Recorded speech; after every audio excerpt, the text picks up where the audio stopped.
Hey there, folks. Welcome to Spectrum Pulse. We talk about music, movies, art, and culture. And today we're finally going to be talking about the newest album from the Chemical Brothers called No Geography. But again, it's been a while since I've talked about the Chemical Brothers, and I figured in this particular case, I wanted to bring an expert on board to talk about this long-running electronic duo. So, say hello, first time on the channel, Tommy, otherwise known as the Wonky Angle. How's it going, man? Hey, I'm doing good. How you doing? I'm not too bad. Here's the thing. You actually approached me about doing this review probably a couple of months ago, and I'll admit this has probably been a collaboration that I at least have wanted to do for some time because I've been watching this channel for a while, just in terms of picking up a lot of electronic knowledge that I've always been on record as not being my strong suit. I'm happy to have you on board, man. Well, thanks. I'm glad to be on board. Okay, so let's talk a little bit about Chemical Brothers before going in. I've said a couple of times they were a band that actually one of the few bands that introduced me to electronic music. I got into them probably a little bit later, I'd say beginning of university, 2009, 2010. Pretty much marathoned their back catalog. Really loved their first three albums. The 2000s output is bad up until further, but things started picking up from there. So what about for you? Okay, well, I first got into the Chemical Brothers, in high school, I want to say. They were far from my first exposure into the genre. Mm-hmm. I was already a longtime fan of lots of other bands, like Orbital and 808 State and the like, but, I would say they really don't have any, bad albums for me. Even the 2000s stuff, I have the weird... probably hot take that my favorite album from them is Push the Button. So, yes. Okay. So when they got political. Yes. Okay. Yes. Well, they got political for one song, but yeah, true. That still, yes, I do very much like that one song. Mm-hmm. And that whole album, I don't think that album has any bad songs on it personally, mm-hmm. but that I'm obviously not, that's not a commonly held opinion, I'm aware. Mm-hmm. But yes, I have, me and the Chemical Brothers do go back a long way, and obviously I was going to cover this new album because I've already covered all the other Chemical Brothers albums on my channel already. Make sure to go check out those reviews. He goes in depth. Yes, I have a whole playlist of them if you want to check that out, and a top 10 list. Now, going into this, did you have expectations coming off Born of the Echoes, or where were you coming from coming into this? Well, I wouldn't say I had a ton of expectations, though. I was following the pre-album singles pretty closely on this thing. And, normally I wouldn't do that, because I didn't do that for Born of the Echoes, because the first one was Sometimes I Feel So Deserted, and I thought that was, whatever. But the first single on this one was Free Yourself, and I thought that track was amazing. I followed all the subsequent tracks, and because then they had Mad as Hell, and then Gotta Keep On, and We've Got to Try. Mm-hmm. I thought Mad as Hell and We've Got to Try were not quite as strong, but I really like Gotta Keep On. So I knew going into this there was at least going to be two songs that I really liked on this thing, but the rest, they have had some, they have had some real mixed bags in the past, so you could go anywhere. So, yeah. And I was kind of in that same boat. Going back to Born of the Echoes, before going into this album, I revisited and reconfirmed a lot of my opinions about the Chemical Brothers. And I had a similar feeling approaching this going back when I covered The Prodigy last year. The Chemical Brothers have been around long enough. They've hit snags in their career, but they've also, what else do they have left to prove other than further experimentation? I think there was a lot of people who criticized Born of the Echoes of getting a little bit too poppy at points. I never really saw that. Yeah, I don't either.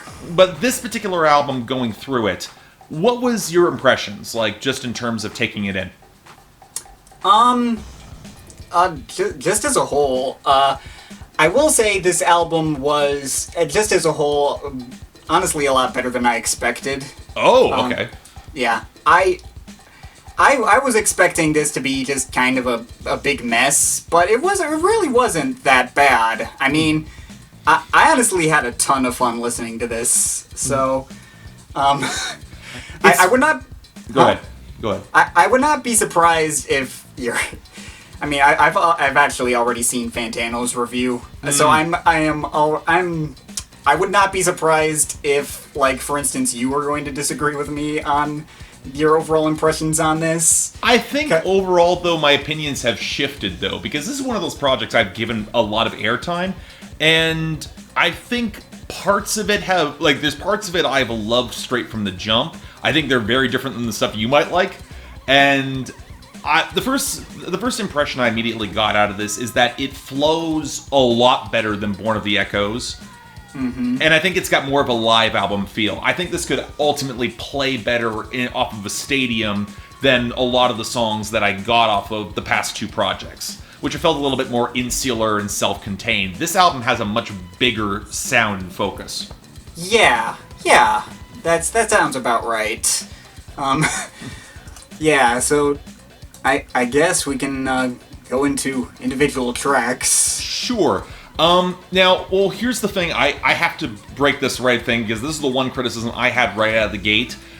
The introduction of Aurora as a persistent singer and songwriter across a lot of this album, what'd you think of her? She was there. I mean... Yeah, I mean, like, I didn't really feel any strongly about her any way or the other. She wasn't annoying, she wasn't... She didn't add anything, though. Yeah, she didn't add anything huge. Like, I guess maybe I thought I don't know if it was her on Free Yourself. I don't think it was, but, like... No. Yeah, but... Yeah, she was fine. She was there, but she didn't really add anything of substance. Honestly, I think she might be one of the big factors why Eve of Destruction just did not click with me right from the jump. Like, but that's the funny thing. Like, I know that she's got her diehard fan base, and they will probably drop in on here. And I've said this before when I reviewed her debut. I'll say it here again. I don't think she's that interesting in terms of writing or in terms of her overall vocal presence. But with Chemical Brothers, I don't think she meshed well at all with a lot of these songs. Her voice comes across as very thin. It doesn't her writing style doesn't match the Chemical Brothers' typical brand of bombast. I was just kind of underwhelmed by her, and I honestly gravitated to the songs that relied a lot more on the soulful samples, or just the samples from, like, films that came out, like the title track, No Geography, fantastic. And I presume that also means you really liked Weve Got To Try. Yes, I liked We Got To Try. That was good. Okay, yeah. But now I didn't really find Aurora to be that much of a problem. I just wasn't really paying attention to her that much. She was just there, like a part of the background, basically. I mean, my favorite parts of the album... Well, first of all, I was glad going into this that my favorite part of the album was not one of the singles. Okay. Just the combination of the first three tracks on this thing is my favorite part of the album. Eve of Destruction, Bango, No Geography. Just that set of tracks basically all feels like one big 12-minute track to me. Yeah. Like, I mean, Eve of Destruction does start pretty weird, but it's like it brings in a lot of weird things like I really like the sample choices, and the bass line is absolutely fantastic on that one. Agreed, yes. The bass work consistently across the album is really good. Mm-hmm. That's also probably, like, the main thing I like about Free Yourself. Mm-hmm. And the Bango is... I don't really have much to say about that one. It's basically just a transition between the two surrounding tracks. Some of the organic percussion, like some of the clanking sounds that came through there, it was a good vibe. It took me back to a little bit to some of the 90s stuff that I like. I want to say off of, like, Exit Planet Dust. Yeah. And that was that was a tone that I like to see come back, and No Geography brought back some of that futurism that's always been part of Chemical Brothers that it just soared in a way that I really liked coming off those synthesizers. Yeah, yeah. Yeah, the No Geography was a great, like, little ending to that mini-suite, I guess. And yeah. And then right after that, you get Gotta Keep On, and I really like that track, too, even though it's not really connected to anything. It's, like, when that single dropped, I had it stuck in my head for months, so... Yeah. And, yeah, that's honestly a big high praise I can give any Chemical Brothers song. And well, it's got that disco rollick to it that is... but not in a way where it's oversold or opulent, which I really like, because Chemical Brothers, they've got that in-your-face presence. I will say, though, right after that song, Gravity Drops, that was, it just really kind of slipped off a cliff for me on that song, because that was I found a lot of the very, very clattering build-up in the percussion, just a lot of drops that were building and then didn't go anywhere. Yeah, I agree with you on that one. I mean, it's not a bad song, but it just kind of dragged. It's probably my least favorite on the album. It didn't really add anything, honestly. I would agree with you there. Let's go a little bit further into this. What did you think? I know the one thing that I've always given the Chemical Brothers a lot of credit for is they've always had a lot of very blaring, in-your-face synthesizer work. And I'm normally okay with that because a lot of people say it's psychedelic. I don't agree. But it calls back to a lot of the work they did on Surrender, and it's in your face, but it works. The one thing I will say, did you get the feel that a lot of this album sounded a little bit compressed? I've heard worse. I've heard a lot worse. I mean, I mean, a lot of albums in this genre tend to be pretty heavily compressed, but I mean, like, if you listen to something like, I don't know, the last Prodigy album was way worse in terms of compression. Absolutely, I agree with you there. Yeah, this was not, compression was not something that even came to my mind while I was listening to this. I just found that some of the samples, like when they were compressed, like the one that jumped out to me was Free Yourself. Just in terms of the way that the vocals were layered against some of the synths, it felt like it was a clash, and it could have been blended better, but it was intentionally not blended.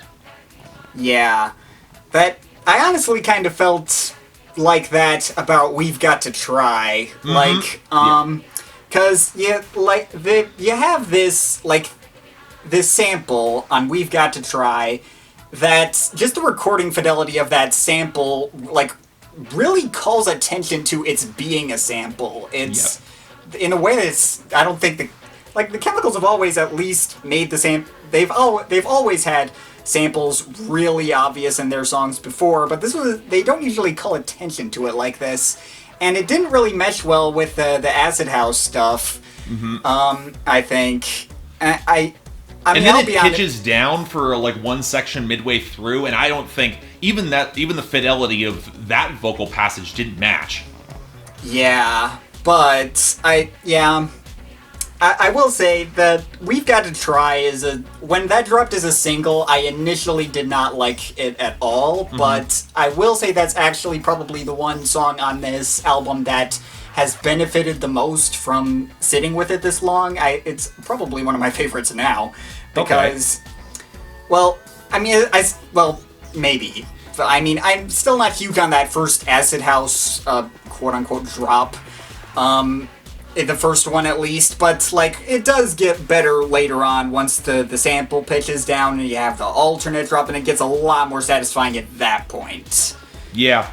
Now, the one song that I'm a little bit surprised you said you were a little bit cooler on, but for me was a real highlight, was Mad as Hell. Because I just think that the sequencing came through. There's a bit more of a techno vibe in the way that the beats sequenced and the build-up. I think there was actually drops that paid off on that song. And you know what? Maybe I'm a sucker for the network framing of how that song came together. But yeah, it's probably a highlight for me. What do you think? Yeah, I agree with you about the payoffs and all that. It's really just one element that I'm kind of iffy on. It's just the main sample, the "oh my God" thing. I mean, it may be really catchy, but it just kind of sounds crappy. I don't know. and it kind of felt a little on the nose too. Like, if But I'm Chemical being Brothers honest. have always been on the nose. I know, whatever. It's just like, it was really obvious, and I'm like, wow, I wonder why they could be mad as hell. Well, But and might as well swing this around to the lyrics briefly. Do you think they're worth caring about at all? they were something that popped into my mind in the first couple of listens, but by like listen number 6 or so, I just didn't care at all. So, And I'm kind of in the same boat. It was basically, hey, you've got the album is going to continue to process. You're going to get a lot of the same bring people together by means of dance in the form of Apocalypse. We've been getting this from the Chemical Brothers since the mid 90s, so it didn't shock me or surprise me in any way. yeah, it's not like lyrics have never really been a huge focus for them. I mean, whatever. Do you have any other like songs that you would pinpoint that like do you think that really jump out at you, or like have something that in the production that really caught your ear? I guess a couple. Well, I guess well, I did already talk about Free Yourself a couple times, but that's if I don't count the first 3 tracks basically as one song, Free Yourself is probably still my favorite on this album. Okay. Yeah, like, they may have a lot of weird elements that don't really seem to coalesce together, like the weird kiddie vocal samples with the drops is covered in like just loud blaring alarms, and a lot of fizz all over that song too. Huh? A lot of fizz all over that song too. Yeah, I guess. But that I don't know, just the way it builds up and pays off. I mean, honestly, the thing I was most disappointed is the fact that they kind of edited down the album version a little bit. Really? Yeah. The single version just basically had a longer intro. It had a little more build up, and it's not that fundamentally different, really. It's like 30 seconds got cut out, but it was something that I noticed, and I was kind of disappointed. But see, whatever. That's interesting because the more listens I went through this album, the more I was convinced that it felt short. I think that this album, even the ending, which I think on Catch Me I'm Falling with that synth tone, might drag a little bit with the oscillations that they were trying. But even then, I think this album probably could have afforded, like on the front and back end of the majority of these songs, at least another minute. I could have gone another 10 minutes of this album. Yeah, I wouldn't totally agree. I don't think it is short, but it's long enough that I don't feel like I needed more, but it's short enough that I feel like I can just play it right back after I'm done.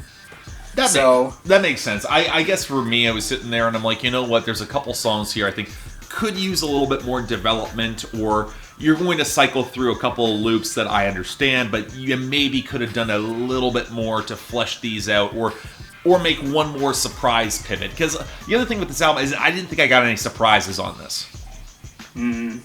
Yeah, it wasn't exactly... They're not going way out of their comfort zone on this or anything. But at this stage of their career, do you think they should? Yeah, I mean... I wouldn't mind if they... But, yeah, I guess they don't have to.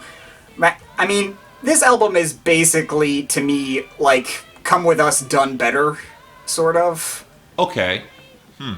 It's like it's got kind of a lot of the more melodic